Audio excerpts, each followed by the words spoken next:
Everybody pray for Brother Michael.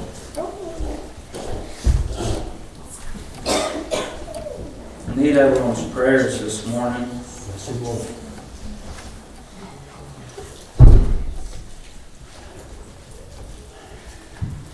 I won't take but just a couple minutes of time this morning, and we'll just hope that for what minute that I would try to stand up here before you, that I could just say something this morning that would cause you to truly consider the whole matter this morning. You know, each week that us brothers, we get up here and we stand and we do our best at preaching and do what we can, and every week, you know, that we don't get paid to come up here, and not naturally so. We don't get any type of paycheck to stand up here, but why we come every week after week, and it's because of what was placed down in our hearts years ago, Sister Lisa, and this thing that we stand up here and we try to tell you about every week. Brother Thomas, we believe it so much so that I base my whole very life on this right here that I'm trying to tell you about this morning. I don't know what the case is with you this morning, or just where you're at, or what you need in your life, but the one thing that I believe this morning, that through everything, through all situations, if you don't know this man named Jesus, you better get to talking to him this evening. You better get to know him, because the only thing that I believe that matters, Papa, the only thing that holds any stock in my life, that no matter what changes come, no matter where I live, Brother Thomas, no matter what I drive, or just whatever situations happen in life, the only thing that stays constant is this man named Jesus. You know that it says that preaching is not done with enticing words of man's wisdom this morning, but it's done by that demonstration of the Spirit and of power this morning. God, He also says like this, that I call the foolish things of the world to confound the wise. Brother, and that they could truly, I guess, understand that I can take the very least that's among you, and I'll elevate them to the highest, brother. And just so that you understand this morning that it's not within you and it's not within man, but it's in God's hands this morning. That who He's going to lift up, He's going to lift up, Papa, and He's able this morning to lift you up out of your problems. At one of the lowest points of my very life, where I thought that I had taken and made the biggest mistakes in my life, and I turned to Him. Sister Lisa, He was able to take that very thing and turn it into the best thing that's ever happened to me. That's how much power that He has this morning. A long time ago in the Bible, it's written like this, and it said that the children of Israel again found themselves in bondage, taken over by their enemies, and it said 7 years they remained that way, that every time that they had any increase, that every time they planted their fields, the enemies come in and they took it away from them, brother. But it said that the Lord, He sent a little angel down, and it came to a man named Gideon, and he began to speak to him, and he began to tell Gideon, by your hands I'm going to take, and I'm going to save Israel. And he began, no doubt, to question within himself, and he began to tell him that even among my father's house I'm the least of all of them. Yeah. How can I do this? How are you going to use me? You know that it said for those 7 years that that the children of Israel, they all griped and they all moaned and they all questioned, Lord, why would these things happen? Why have you let our enemies come in and destroy our homes and take everything from us? And the Lord, He looked at them and He said, He said, you were in bondage there in Egypt. And He said, I sent Moses and I saved you. And I did all these great works in front of you, all these miracles I sent and led you out of bondage. And the only thing I ask is that you honor me and that you know that I am God and that I will take care of you. But He said, you've seen all these witnesses before you and had all these things, but yet you still turned from me and you still went and took on other gods and other idols. Yeah. Yeah. He said, all these witnesses were before you, but yet you turned from me. And you know, even Gideon there, he doubted and he said, Lord, how would I know that I can, that by my hands, like you say, that I'm going to be able to deliver them? He said, unless you show me a sign. And he said, you stay just right here and I'm going to go. And I'll be right back if you stay. And he said, I'll stay, Gideon. And Gideon ran off and he began to prepare him a little meal and he brought it back. Yeah. And he set it before that angel, and that angel he took and he set his staff unto it until Gideon. He said, surely since God has shown me that you are right here before me. And he said that he began to build the Lord an altar. And that night he said the Lord began to speak to him, and he said that you have this great altar of Baal over here. I want you this evening to take and destroy it and knock it to the ground. And he did just as God had told him to. Yeah. But it said in the morning that when the people begin to wake and they begin to run out and they begin to see their idol on the ground, that fear set all over them, and they thought that their enemies would see this and they would surely be killed there. And they began to seek the man out. Who was this? Who was this who had destroyed? And Gideon's father began to speak up, and he said, if Baal is real, let him fight his own battles this morning. Let him get the man that has done this. And Gideon, it said, he began to send word through all the cities there and begin to call his army together. And it said that 32,000 soldiers began to come unto Gideon, and he began to be in a tent one evening, and I guess fear began to move all over him again. Maybe he began to consider all the enemies that were out there waiting for him, and he began to talk to the Lord again, and he said, God, he said, if you are going to deliver all of our enemies by my hand, I need something from you, Lord. I need a little witness this evening. He said, I'm going to go and I'm going to go to sleep in my little tent here. And he said, I'm going to lay out a little fleece of wool. I'm going to set out a little rug of wool out front. And he said in the morning, he said, let all the ground be dry. And he said, let that fleece be wet with the dew. And he woke up in the morning, and it was just that he had prayed for. Everything remained dry, so much so that he could wring out a bowl full of water from that wool. But yet, I don't know what happened through the day, but yet, no doubt, he began to get fearful again, and he began to talk to the Lord one more time.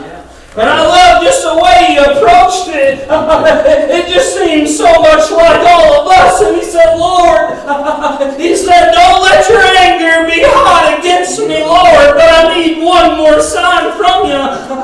He said, tonight I'm going to go into that same tent. He said, but when I step out in the morning, he said, let all the ground be wet with the dew. He said, but let that little fleece be dry. There's a bone there. And the Lord, he answered his prayer one more time. And the Lord, he began to speak to him, and he said, Gideon, you have 32,000 soldiers. He said, if I were to let you go and fight the enemy, no doubt they would look to themselves and they would begin to lift themselves up and say, look what we have done. Look how we saved ourselves by our own hands. He said, you have too many soldiers with you. He said, here's what I want you to do. I want you to go and whisper in the ears of the men and tell them that anyone who's fearful, go and return back home. He said 22,000 begin to flee and begin to go back home, you know.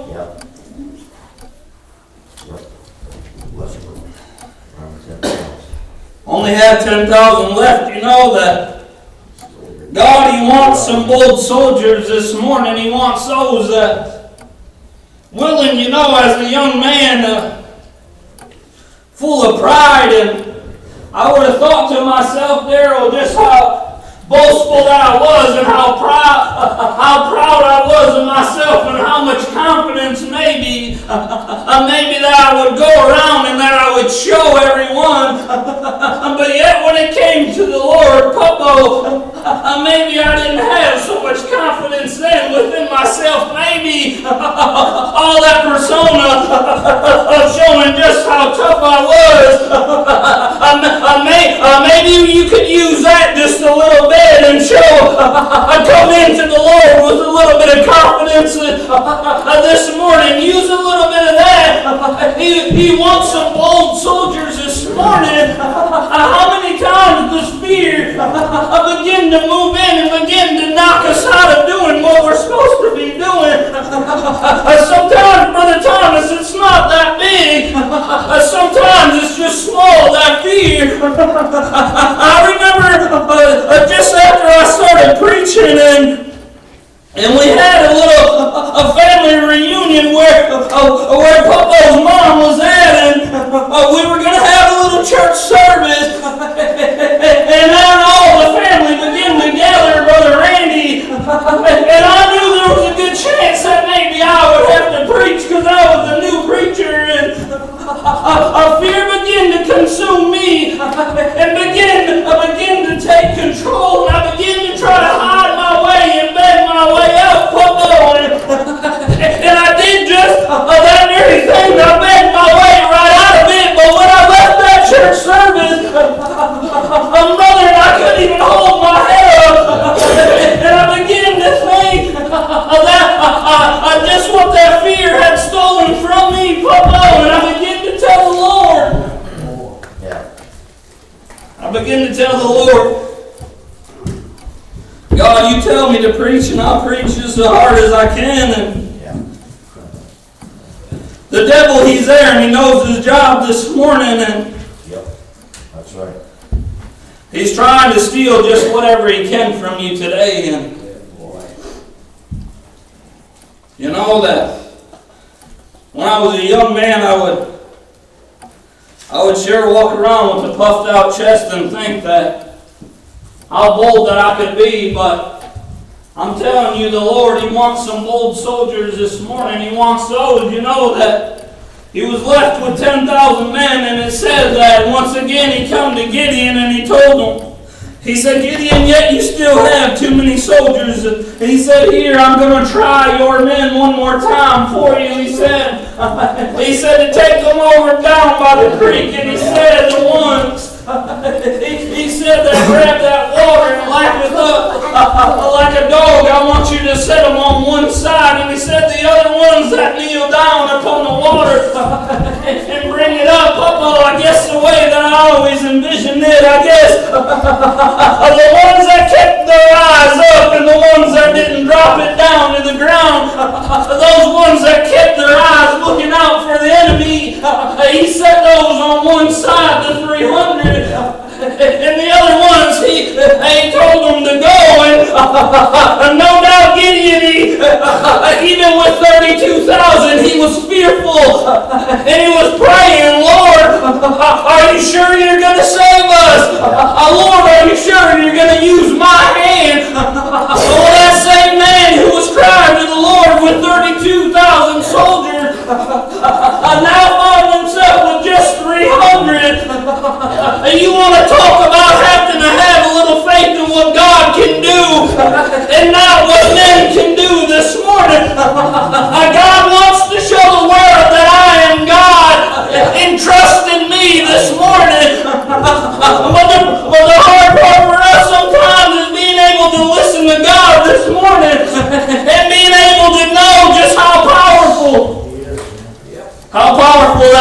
God can be for us. They say, Mike, where are all the great witnesses now? There are no great battles going on where God leads these. Where is He now? Well, guess what? I've seen some battles being taking place, Popo. God has blessed me to be around some good battlefields that's lifted me up a lot. You know, I was just up in Michigan and some years back when I was living there, Brother Thomas, and my work started getting slow, Popo, and I didn't have much work in building anymore, and Erica was working a lot, and I got a phone call from Brother Joey and Sister Robin that they were going to build a house and asked me to come down and build it for them, and I found myself in a little room up in Mama and Popo's house, and I run across the hall with Brother Elisha and Brother Jonah, and about every day they would come over and they would begin to talk to me about the Lord and begin to ask me questions and begin to tell me how that they're seeking out the Lord, but they can't quite find Him. And they would come to me for help and guidance. It may be a little strange, but every time they left Momo, you want to talk about me getting strengthened a little bit and lifted up a little bit. Brother, I was in that battlefield watching a warfare go on. And brother, and the Lord was pulling with everything that He had. Just saying, listen to me, son. I'll bring you over into safety. The Lord is able to work this morning. There's miracles on each and every pew around here. You just look at someone who truly knows the worth of prayer this morning and knows God's goodness. You ask them if they've seen any miracles or been a part of any. Guess what? Guess what? The ones who don't know this man named Jesus are sitting out. And they're not able to see it. They're not able to see that goodness. The devil doesn't want you because he has you already. He doesn't need to have a warfare with you when you begin to start seeking the Lord. When you begin to start finding Him, guess what? That's when the war begins right there. Because now you're starting to choose good over evil. Yeah, that feels like it's starting to lose. Just a couple years after that, I found myself moving down here to build homes, and I found myself in that same room up at Momo's house, and right across the hall they had a different fellow living there. They had Brother Jake over here living over there, and he began to come across that same hallway, brother. And he would begin to ask me questions, and he would begin to tell me, Mike, I'm just trying to seek just as hard as I can. I'm just trying. Brother, these young brothers were coming over trying to get some strength, and every time they left, I was boiling over saying, Lord, thank you one more time for showing me a little bit, showing me another witness, brother. Gideon, he found himself just with 300, and the Lord began to speak to him one more time, and He said, Gideon, he said, all your enemies are camped right down the hill or right over there. He said, Gideon, if you're still fearful, if you still doubt within yourself, he said, you can take you a soldier. He said, and tonight you go sneak down. He said, you go sneak down in your enemy's camp and you listen to what they have to say. And Gideon, he must have been still fearful because he found himself traveling that road, and he found himself sneaking. He said he snuck right down next to the camp, and he said he began to hear the enemy soldiers speaking to each other. They began to talk, and he said, the one looked at the other, and he said, I had me a little dream last night. He said, we were all out here, and he said, a tumbleweed, or I forget just how they worded it, a big barley, and became rolling into our camp, and it said it struck our tent and it knocked everything over. I knocked it to the ground and the other spoke up. And he told them, this is none other than Gideon coming. Then Gideon left that with a little bit of strength there, knowing that God was going to be with him. Yeah. God was even working on him. You know that Gideon, he gathered all 300 of his soldiers and he split them into 3 groups and he told them, he said, I want you over here and I want you on the other side. And he said, this is what we're going to do. He said, and he just armed them in one hand with the trumpet. And in the other hand he had an empty vessel. Yeah. And it said that they took a line and they put it down in that vessel. And he said, boys, this is what I want you to do. He said, don't do anything unless you see me do it first. He said, whatever I do, I want you to follow. And it said that they all gathered around the enemies there. And it said that Gideon, he began to blow that trumpet. And he broke that vessel and the light began to shine. And he screamed out that the Lord, the sword of the Lord of Gideon and of God was there. And all the soldiers began to follow suit. And it said his enemies all became struck him with blindness and they began to turn one on the other. Yeah. Sometimes we look for things a little bit different than what God can provide. He can take things out of the sight of men this morning. Yeah. He can take He doesn't need to do things just maybe the way that we think that everything needs to be done. I'm telling you this morning that if you don't know this man named Jesus, you better get to know him today. That we're not promised a set amount of time. We're not promised another week. We're not promised another hour. But the one thing that I've learned in this life, the one thing that I know, that God is the best thing that's ever happened to this young man that stands before you. That this world, it can have just what it wants. It can have all the good things, everything that it can have, all the fancy homes, it can have the fancy cars, and if this is the only thing that I got, I'll be well satisfied and well paid. Absolutely. The Lord is... I've always found such comfort when He said to cast your cares upon me, for I care for you today.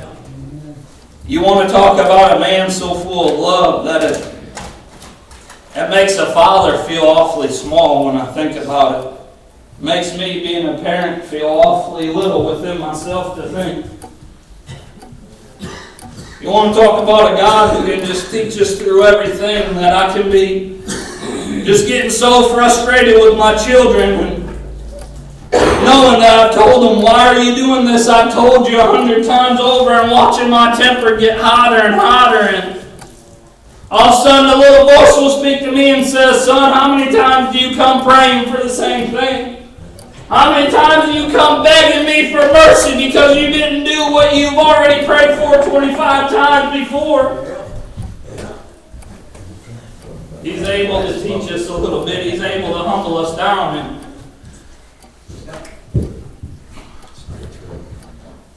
I'm begging you every which way that I can, that if you don't know what these preachers have been talking to you about, it's time to start praying about it. It's time to get to know this man. You go ahead, Brother Darrell.